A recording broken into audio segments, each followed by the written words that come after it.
बिस्मिल्लाहिर्रहमानिर्रहीम, अस्सलाम वालेकुम। ABN न्यूज़ के साथ मैं हूं तुराब नकवी और मैं हूं फातिमा तौसीफ। हेडलाइंस आपने जानी। सबसे पहले खबर शामिल करेंगे। हमास इसराइल जंगबंदी के लिए सलामती कौंसिल में अमरीकी करारदाद मंजूर कर ली गई। करारदाद के हक में 14 अरकान ने वोट दिया। अमरीकी करारदाद पर राय शुमारी के दौरान रूस गैर हाजिर रहा। अमरीकी सफीर बराए अक़वाम मुत्तहिदा ने कहा कि हमास को जंगबंदी का एक और मौका दे रहे हैं। इसराइली जारियत के बाइस गजा में अब तक 37,000 से जायद फलस्तीनी शहीद हो चुके हैं। गजा पर इसराइली जारियत के 8 माह बाद जंगबंदी की करारदाद मंजूर की गई है। खबर दे रहे हैं आपको न्यूयॉर्क से। अमरीकी करारदाद पर राय शुमारी। हमास इसराइल जंगबंदी के लिए सलामती कौंसिल में अमरीकी करारदाद मंजूर कर ली गई। न्यूयॉर्क से खबर है, करारदाद के हक में 14 अरकान ने वोट दिया है। नायब वजीर आजम और वजीर खारजा मोहम्मद इसाक डार उर्दन पहुंच गए। इसाक डार गजा के लिए फौरी इंसानी इमदाद के हवाले से आला सतही कॉन्फ्रेंस में शिरकत करेंगे। हवाई अड्डे पर उर्दन के इब्राहिम अलजाजी, ओमान के गवर्नर यासिर अल अदवान और ओमान के मेयर अल शवारबा ने उनका इस्तकबाल किया। कॉन्फ्रेंस की मेजबानी उर्दन, मिस्र और अक़वाम मुत्तहिदा मुश्तरका तौर पर कर रहे हैं। कॉन्फ्रेंस के दौरान इसहाक डार गजा में इसराइल के संगीन जराइम के पस मंजर में फलस्तीन की आवाम के लिए पाकिस्तान की गैर मुतजलजल हिमायत का इयादा करेंगे। इसहाक डार गजा के लिए इंसानी इमदाद के हवाले से आला सतही कॉन्फ्रेंस में शिरकत करेंगे। और अब बात करेंगे बजट की। रवा माली साल का इक्तिसादी सर्वे आज जारी किया जाएगा। वजीर खजाना मोहम्मद औरंगजेब इक्तिसादी सर्वे के अहम निकात पर ब्रीफिंग देंगे। रवा माली साल हुकूमत को अहम माशी अहदाफ के हसूल में नाकामी का सामना रहा। इक्तिसादी और सनती तरक्की, महंगाई, बिजली की पैदावार के हवाले से अहदाफ हासिल न हो सके। ज़राए के मुताबिक शरह सूद 22% तक बढ़ाने के बावजूद महंगाई कम करने का हदफ हासिल न हो सका। रवा माली साल के दौरान महंगाई 21% के हदफ के बरक्स 26% रही। सनती शोबे की पैदावार 3.4% के बरक्स 1.2% रही। मैन्युफैक्चरिंग सेक्टर की पैदावार 4.3% हदफ के बरक्स 2.4% रही। सर्विसेज टैक्स के सेक्टर की तरक्की 3.6% हदफ के बरक्स 1.2% रही। अशिया का दरामदी बिल $58 अरब के बरक्स $55 अरब तक महदूद रहने का तखमीना लगाया गया। रवा माली साल के दौरान $30 अरब का बरामदी हदफ हासिल होने का तखमीना है। अशिया का तजारती खसारा $28 अरब हदफ के बरक्स $25 अरब रहने का तखमीना है। रवा माली साल ज़राई शोबे की ग्रोथ 6.25%, सर्विसेज सेक्टर की ग्रोथ 1.21%, सनती शोबे की ग्रोथ भी 1.21% रही। GDP का हजम 36 अरब 70 करोड़ इजाफे से 374 अरब 90 करोड़ डॉलर हो गया। रवा माली साल में गंदम पैदावार शरह नमू का 11.64% रिकॉर्ड हुई। कपास की पैदावार में 108.22%, चावल की पैदावार में 34.78% का इजाफा हुआ। गन्ने की पैदावार में 0.39, मकई की पैदावार में 10.35% की कमी रिकॉर्ड की गई है। आइंदा बजट में पेट्रोलियम लेवी में फी लीटर 20 रुपए तक इजाफे की तजवीज़। आइंदा माली साल पेट्रोलियम मसनूआत की कीमतों में कमी का रिलीफ अवाम को मुंतकिल ना होने का खदशा। आइंदा माली साल पेट्रोलियम मसनूआत पर सेल्स टैक्स लगाने और पेट्रोलियम लेवी बढ़ाने की तजवीज़ पर जेर गौर। ज़राए के मुताबिक माली साल 2024-25 पेट्रोलियम मसनूआत पर सेल्स टैक्स लगाने की तजवीज़ भी दी गई है। लेवी 60 रुपए से बढ़ाकर फी लीटर 80 रुपए तक की जा सकती है। पेट्रोलियम मसनूआत पर सेल्स टैक्स मरहलावार बढ़ाने की तजवीज़ है। इस वक्त पेट्रोलियम मसनूआत पर सेल्स टैक्स की शरह 0 है। पेट्रोल और डीजल पर 60 रुपए फी लीटर डेवलपमेंट लेवी वसूल की जा रही है। सेल्स टैक्स में इजाफा और लेवी बढ़ाई गई तो रिलीफ आवाम को मुंतकिल नहीं हो पाएगा। रवा माली साल के पहले 9 माह में हुकूमत पेट्रोलियम लेवी की मद में 720 अरब रुपए इकट्ठा कर चुकी है। हुकूमत ने रवा माली साल के पेट्रोलियम लेवी की मद में 869 अरब रुपए जमा करने का हदफ मुकर्रर कर रखा है। Cooking oil and ghee industry और Pakistan association of large steel producers ने हुकूमत को खबरदार किया है कि अगर फाटा और पाटा में सनतों को टैक्स इस्तिस्ना में मजीद तौसी दी गई तो घी और स्टील की मकामी सनत मुस्तकिल तौर पर बंद हो जाएगी। पिछले 6 सालों के इस्तिस्ना ने घी और स्टील की सनत को तबाह कर दिया है, जिसके नतीजे में मुल्क की खजाने को अरबों रुपए का नुकसान पहुंच रहा है। शाहिद अजमल की रिपोर्ट मुलाजा कीजिए। इस्लामाबाद में प्रेस कॉन्फ्रेंस से खिताब करते हुए cooking oil and ghee industry और Pakistan association of large steel producers ने कहा कि हुकूमत फाटा और पाटा को टैक्सों में दी गई गैर मुनसिफाना छूट में मजीद तोसी करके मुल्क के बाकी हिस्सों में सनत को तबाह न करे। पाकिस्तान बनास्पति मैन्युफैक्चरर्स एसोसिएशन के चेयरमैन शेख अब्दुल रज़ाक का कहना था कि वजीर आजम, आर्मी चीफ और वजीर खजाना से दरखास्त है कि फाटा और पाटा को मजीद टैक्स छूट न दी जाए। पिछले 6 सालों में गवर्नमेंट ने फाटा और पाटा को एग्जम्पशन दी हुई है, सेल टैक्स की, इनकम टैक्स की और वैल्यू एडिशन की। अब भी उसको दोबारा एक्सटेंड ना करें। हम लोगों ने 6 साल बहुत मुश्किलों से अपनी इंडस्ट्री को चलाया है। Pakistan association of large steel producers के चेयरमैन खुर्रम मुगल ने कहा कि अगर पाटा में टैक्स छूट चलती रही तो हमें सनत बंद करना पड़ेगी। 45,000 रुपये टन का 18% जो बनता है सेल्स टैक्स, और उसको हम कम्पीट नहीं कर पाएंगे। हमारी गवर्नमेंट से गुजारिश है कि इसको 2 साल के लिए इसको सस्पेंड करें। Pakistan association of large steel producers के सेक्रेटरी जनरल सैयद वाजिद बुखारी ने कहा कि रॉ मटेरियल फ्री जोन में मंगवाकर मसनूआत टैक्स जोन में बेची जा रही हैं। ये एग्जेम्पशन बिल्कुल बंद करें। लोकल इंडस्ट्री जो कि इस मुल्क की बैकबोन है और एम्बेसडर्स हैं इस मुल्क के, उनको तवज्जो दे, बजाय इसके कि आप बाहर जाके इन्वेस्टमेंट के लिए कहते हैं तो वो लोग आपकी बात को नहीं सुन रहे। रहनुमाओं का कहना था कि अगर ये छूट चलती रही तो फाटा पाटा के साथ सनती जोन्स में कोई भी सरमायाकारी नहीं करेगा। हुकूमत टैक्स छूट खत्म करे। कैमरामैन कमर शहजाद के साथ Shahid Ajmal, ABN news, Islamabad. Budget से मुतल्लिक एतमाद में ना लेने पर हुकूमती इत्तेहादियों के तहफ़्फ़ुज़ात। मंजूर वसान ने असम्बलियों की तहलील से मुतल्लिक पेशगोई कर दी। आने वाले दिनों में सियासी सूरत हाल क्या होगी, देखते हैं जाहिदा राव की रिपोर्ट में। बजट को लेकर पीपल्स पार्टी के तहफ़्फ़ुज़ात हैं कि हमें पूछा नहीं गया। दूसरी जानिब असम्बलियाँ टूटने की भी पेशगोइयाँ होने लगी। कोई नया सियासी इत्तेहाद भी बनने जा रहा है। आइंदा चंद माह में क्या सियासी मंजरनामा होगा, अरकान पार्लियामेंट उसको किस नज़र से देखते हैं, आइए जानते हैं उन्हीं की ज़बानी। देखिए, मुल्क का सियासी मंजरनामा तो मुझे गंभीर ही लगता है। अगर आप अपने मुफादात में पीछे पड़े रहे हो और आपको मुल्क का कोई ख्याल नहीं है तो this is what you see. जो सिचुएशंस है, हर एक का एक अपना ओपिनियन हैगा, तो जब ओपिनियन अपने अपने होते हैं, लेकिन जिस टाइम आप असेंबली में होते हैं तो अपने मुल्क के लिए काम करते हैं। और हमेशा से ही होता आ रहा है कि जब आप मुल्क के सोचते हैं तो अपने इख्तलाफात दूर हो जाते हैं। कि आवाम के पल्स उसको पता है जो वोट के जरिए आते हैं।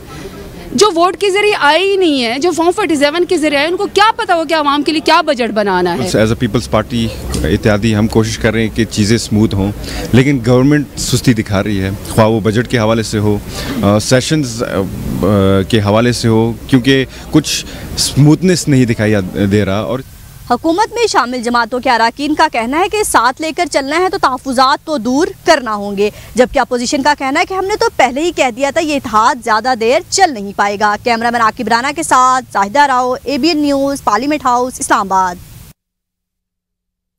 2000 अरब टैक्स का इजाफी टैक्स लगाया जा रहा है, जबकि FBR गुज़श्ता साल का हदफ हासिल करने में नाकाम रहा है। हम टैक्स देने के लिए तैयार हैं, मगर हमारे टैक्स का पैसा हमें सहूलियात देने के लिए इस्तेमाल किया जाए, ना कि अशराफिया की अयाशियों के लिए। इजाफी टैक्सों से परेशान ताजिरान का क्या कहना है, देखते हैं राना फरूख की इस रिपोर्ट में। टैक्सों की भरमार से परेशान ताजिर कहते हैं हुकूमत को स्टेक होल्डर्स के साथ बैठना होगा, फिर ही मुश्तरका पॉलिसियों पर अमल दरामद मुमकिन होगा। हुक्मरानों को अपनी अयाशियाँ खत्म करनी होंगी। मुफ्त बिजली, मुफ्त पेट्रोल की सहूलत सबके लिए खत्म की जाए। नाकिस पॉलिसियों और भारी टैक्सेशन के बायस सरमायाकारों ने पाकिस्तान से अरबों रुपए निकाल कर दुबई की मार्केट में इन्वेस्ट कर दिए हैं। ताजरान ने हुकूमत को माशी बहरान से निकलने के लिए तजावीज़ दे दी। टैक्सेस की शरह को कम किया जाए, सेवनी को ख़त्म किया जाए, ताकि इंडस्ट्री का पहिया चले, रोज़गार ज़्यादा बढ़े। और ये जो हाउसिंग और कंस्ट्रक्शन इंडस्ट्री इस वक्त बिल्कुल रुक चुकी है, वो दोबारा से अपना फाल किरदार अदा करे। आइंदा बजट के अंदर जो तजावीज़ दी जा रही हैं वो बिल्कुल भी काबिल अमल नहीं है, बिल्कुल भी काबिल कबूल नहीं है। उससे पाकिस्तान की बिजनेस कम्युनिटी के हालात मजीद बुरे होते चले जाएंगे। अगर टैक्सेस लगते हैं तो ये कंस्ट्रक्शन इंडस्ट्री और रियल एस्टेट बिजनेस ये तो तबाह होंगे। इसके साथ जितनी जुड़ी हुई अलाइड इंडस्ट्रीज हैं वो तमाम तबाह हो जाएंगी। अगर ये सारे कारोबार बंद होते हैं, रुकते हैं, तो फिर लोगों के पास कारोबारी मतलब बिजनेसमैन के पास क्या ऑप्शन रह जाएगा? वो अपने कारोबार बंद करके रोडों पर बैठ जाएंगे और गवर्नमेंट फिर क्या करेंगे? पढ़ने लिखने की चीज़ें और तलबा के लिए सबसे ज़्यादा ये इस्तेमाल होने वाली चीज़ें, ये उसके ऊपर भी गवर्नमेंट जो है वो 18% सेल्स टैक्स लगाने की तैयारी कर रही है। गवर्नमेंट को बिजनेस कम्युनिटी के मसाइल की तरफ भी तवज्जो देनी चाहिए, क्योंकि हम लोग बाहर से इन्वेस्टमेंट लाने की बात करते हैं तो जो हमारे यहाँ लोग बिज़नेस कर रहे हैं उनके लिए ईज़ बिज़नेस नहीं है। हमें चाहिए कि इनके लिए आसानी पैदा करें। ताजिर कहते हैं 7E जैसे गैर कानूनी शिक और भारी टैक्सेशन को खत्म करके माइशत को मुस्तहकम किया जा सकता है। कैमरामैन आकिब राना के साथ राना फरूख, ABN न्यूज़, इस्लामाबाद। बानी PTI ने मुल्क की माशी सूरत हाल पर सुप्रीम कोर्ट को मुज़ाकरात के हवाले से खत लिखने का फैसला कर लिया। खत के निकात के मुताबिक मुल्क को दरपेश माशी मुश्किलात और सियासी अदम इस्तेहकाम खत्म करने बारे खत लिख रहा हूँ। मुल्क को दरपेश संगीन माशी और सियासी अदम इस्तेहकाम खत्म करने के लिए हर संजीदा फरीक से बात करने को तैयार हैं। हर वो फरीक जो माशी और सियासी मसाइल हल करने की इस्तात रखता हो, इंतखाबी मैंडेट की वापसी, 9 मई जुडिशल इंक्वायरी समेत दीगर सियासी केसेस में फेयर ट्रायल किया जाए।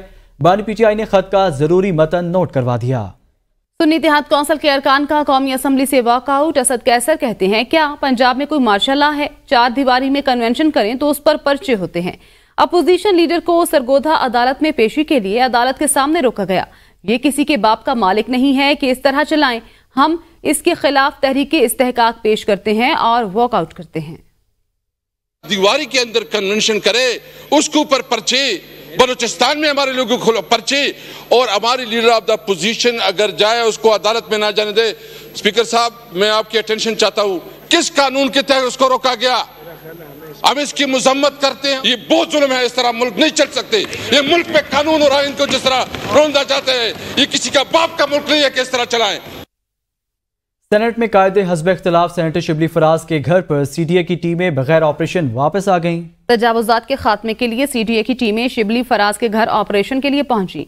इस दौरान पुलिस की भारी नफरी भी मौजूद थी। ताहम मुज़ाकरात के बाद CDA की टीमें वापस रवाना हो गईं। ऑपरेशन का मामला सेनेट के ऐवान में भी पहुंचा, जहां सेनेटर इरफान सिद्दीकी ने कहा, शिबली फराज के घर पर जो हुआ उसका किसी को कोई फायदा नहीं, तफसीलात सामने आनी चाहिए। शिबली फराज का मामला फौरी तौर पर इस्तेहकाक कमेटी में भिजवा दें। वजीर कानून आजम नजीर तारड़ ने कहा, इस मामले पर वजीर दाखिला और चीफ कमिश्नर इस्लामाबाद से बात करेंगे। रहनुमा पीपल्स पार्टी शेरी रहमान की सेनेटर शिबली फराज के घर पर CDA की कार्रवाई की मजम्मत। सेनेट इजलास में इजहार ख्याल करते हुए शेरी रहमान ने कहा, शिबली फराज के घर CDA की कार्रवाई अफसोसनाक है। 15 साल से वहां पर अपोजिशन लीडर रिहाइश पजीर हैं। तजावुजात होंगे, मगर आज उनके घर CDA बिल्डोजर लेकर क्यों पहुंच गया? कानून के दायरे में रहकर बात करनी चाहिए। शिबली फराज के मामले पर फौरी तौर पर नोटिस लेना चाहिए। उनके घर पे जो पता नहीं कितने सालों से मेरे ख्याल में वहाँ उनकी रिहाइश वहाँ है, 15 साल से फरमा रहे हैं, तो आज के दिन क्या हो गया कि CDA बुलडोज़र लेके पहुँच गया? चेयरमैन साहब, ये तो आपको भी मैं समझती हूँ गलत लग रहा होगा, और इसके लिए कोई बहुत ही वाज़े और मैं समझती हूँ फाल वजाहत होनी चाहिए। ये नहीं कि कोई उठा और किसी ने सोचा। ऑपोजिशन होती है, उनकी हर चीज़ पर हम तनकीद कर सकते हैं, लेकिन कानून के दायरे में रहकर, और कानून इस वक्त बहुत कुछ कर रहा है, हम भी तनकीद करते हैं, दूसरे भी करते हैं, लेकिन कानून के दायरे में रहकर बात करनी चाहिए। ऑपोजिशन लीडर उमर अयूब ने कहा है, पंजाब पुलिस ने हमारा रास्ता रोका, अदालत तक जाने की इजाज़त नहीं दी जा रही, हमें जाने दिया गया और हमारी जमानतें मंसूख कर दी गई। हमने मुल्क में आइन और कानून की बालादस्ती कायम करनी है, हर इदारा अपने दायरे इख्तियार में रहे। पंजाब पुलिस ने रियासत का हमारा रास्ता रोका, अदालत के गेट के सामने हम खड़े हैं, वीडियोस मौजूद, इंटरव्यूज मौजूद, बातचीत मौजूद, सब कुछ मौजूद, और गेट के अंदर हमें नहीं जाने दिया और हमारी बेल्स कैंसिल होती हैं। हमने अपनी मुल्क में आइन और कानून की बालादस्ती करनी है। इस कॉन्स्टिट्यूशन, इसको हम लोग फॉलो करें, कोई मसला नहीं है। हर एक इदारा अपने दायरा इख्तियार में रहे, मुल्क तरक्की करेगा। हतक इज्जत कानून पर अमल दरामद कर दिया गया, गजट नोटिफिकेशन भी जारी। पंजाब हुकूमत हतक इज्जत के नए कानून के तहत ट्रिब्यूनल कायम करेगी, जबकि chief justice Lahore high court की मुशावरत से मेंबर तैनात किया जाएगा। हतक इज्जत कानून के गजट नोटिफिकेशन के मुताबिक मेंबर की तैनाती 18 माह के लिए की जाएगी। ट्रिब्यूनल में जेर समाअत केस की तमाम वही ट्रिब्यूनल करेगा, जैसे ट्रिब्यूनल दौरान ट्रायल ही फ्रीकेन की बामी मुशावरत से सुलहनामे की इजाजत दे सकेगा। और शिकायत कुनिंदा 6 रोज में हद तक इज्जत के कानून के तहत कायम ट्रिब्यूनल से रुजू कर सकेगा। नोटिफिकेशन के मुताबिक खातून या अकलीती शख्स से मुतल्लिक केस की इन कैमरा समात हो सकेगी। इसके अलावा पंजाब हुकूमत का हद तक इज्जत का कानून 28 सेक्शंस पर मुश्तमिल है, जबकि हद तक इज्जत के कानून के तहत फैसले के खिलाफ 30 रोज में अपील दायर हो सकेगी और ट्रिब्यूनल दौरान समात कानून नाफिज करने वाले इदारों की मदद भी हासिल कर सकेगा। शिकायत कुनिंदा अपनी साख को साबित करने का पाबंद नहीं होगा। गवर्नर पंजाब सलीम हैदर ने कहा कि हद तक इज्जत कानून में पीपल्स पार्टी का कोई हिस्सा नहीं। हद तक इज्जत बिल आइन की 18वीं तरमीम की वजह से पास हुआ।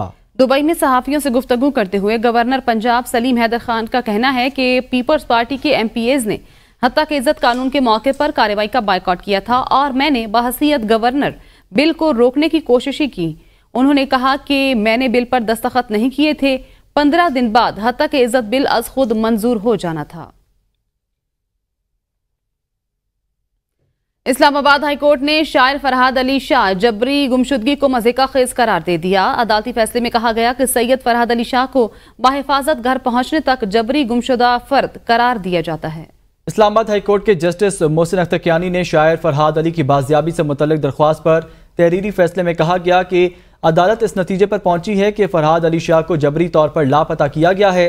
अपनी मुकम्मल कोशिशों के बावजूद रियासती इदारे फरहाद अली शाह को बाजियाब कराने में नाकाम रहे। तफ्तीशी अफसर के मुताबिक फरहाद अली शाह इस वक्त अदालती तहवील में है। हकाइक और रिकॉर्ड को देखते हुए इस्लामाबाद हाईकोर्ट फरहाद अली शाह की गिरफ्तारी को गैर कानूनी करार देती है। इस्लामाबाद से शुरू होने वाली जबरी गुमशुदगी के सफर का धीर कोर्ट में कानूनी दायरा अख्तियार करना मुसक्का खेज है। आजाद कश्मीर के दारुल हुकूमत मुजफ्फराबाद के थाना सदर में गिरफ्तार अहमद फरहाद केस में अहम पेश रफ्त अहमद फरहाद को जिले फौजदारी अदालत में पेश कर दिया गया। मारूफ शायर अहमद फरहाद को मुजफ्फराबाद पुलिस की जानिब से आज रिमांड मुकम्मल होने पर जिले फौजदारी अदालत मुजफ्फराबाद में पेश कर दिया गया, जहां फौजदारी अदालत मुजफ्फराबाद ने अहमद फरहाद को जुडिशल कस्टडी में देते हुए जेल मुंतकिल करने का हुक्म दे दिया, जबकि पुलिस की जानिब से नामुकम्मल चालान पेश करने पे अदालत ने अहमद फरहाद को 24 जून को दोबारा अदालत में पेश करने का हुक्म दे दिया है, जिसके बाद अहमद फरहाद को सेंट्रल जेल राड़ा मुंतकिल कर दिया गया। इलेक्शन ट्रिब्यूनल में NA 241 से पीपल्स पार्टी उम्मीदवार मिर्जा इख्तियार बेग की कामयाबी के खिलाफ दरख्वास्त पर PTI के रहनुमा खुरम शेर जमान के वकील ने वक्त मांग लिया। अदालत ने आइंदा समात पर वकला से दलाइल तलब करते हुए समात 2 जुलाई तक मुलतवी कर दी।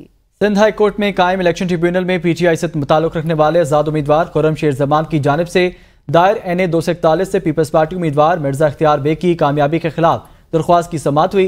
समात के दौरान मौके पर खुरम शेर जमान ट्रिब्यूनल में पेश हुए। वकील की जानिब से मौक़िफ़ इख्तियार किया गया कि पीपल्स पार्टी के रहनुमा मिर्जा इख्तियार बेग की जानिब से दरख्वास्त खारिज करने की दरख्वास्त दायर की है। दौरान समात खुरम शेर जमान के वकील ने अदालत से वक्त मांग लिया। अदालत ने समात 2 जुलाई तक मुलतवी कर दी। खुरम शेर जमान ने पीपल्स पार्टी के मिर्जा इख्तियार बेग की कामयाबी को चैलेंज कर रखा है। सियालकोट में दोहरे कत्ल की वारदात, फायरिंग से 2 अफराद जाँ बहक हो गए। वाकया जाती रंजिश की बिना पर पेश आया। मुल्जिमान की जानिब से मकतूलीन की गाड़ी पर अंधाधुंध फायरिंग की गई। फायरिंग से गाड़ी में सवार 2 अफराद जाहिद और मुदस्सिर घुमन मौके पर जाँ बहक हो गए। मुकदमा दर्ज कर दिया गया। तर्जुमान सियालकोट पुलिस का कहना है कि मुल्जिमान की गिरफ्तारी के लिए टीमें तश्कील दे दी हैं। मुल्जिमान को जल्द गिरफ्तार कर लिया जाएगा। FIA के माल खाना में चोरी और मुहर्रर की अगवा का मामला, FIA ने अपनी ही अफसरान के खिलाफ FIA एंटी करप्शन में मुकदमा दर्ज करा दिया। मुकदमा SHO थाना कॉर्पोरेट बैंकिंग क्राइम सर्कल की मुद्दत में दर्ज करवाया गया। FIAR के मुताबिक मुहर्रर थाना CBC कांस्टेबल साद और एक नामालूम शख्स के हमरा गाड़ी में गया। कांस्टेबल साद को FIA से बर्खास्त किया गया है। कांस्टेबल साद ने अपने साथी के हमरा मालखाना से चोरी भी की। कांस्टेबल साद 2 बैग के जरिए मालखाना का सामान चोरी करके ले गया। मुहर्रिर थाना फखराबाद और सिक्योरिटी पर मामूर ASI अब्दुल्ला जान को भी शामिल तफ्तीश करने की सिफारिश की गई। पूरी कार्रवाई में दोनों का किरदार मशकूक पाया गया।